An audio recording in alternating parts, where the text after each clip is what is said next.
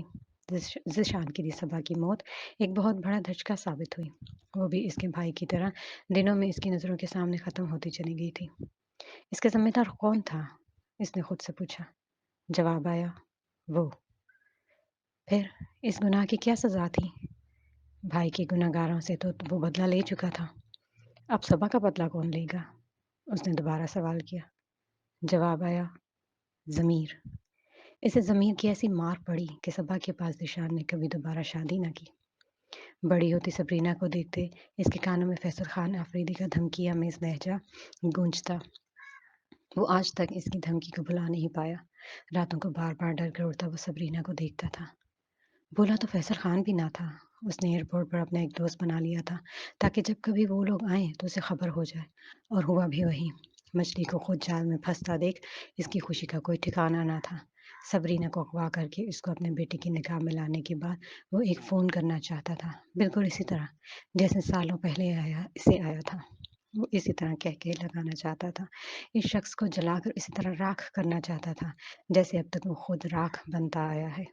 لیکن برا ہوا اس سے پہلے ہی وہ لڑکی بھاگ گئی تھی۔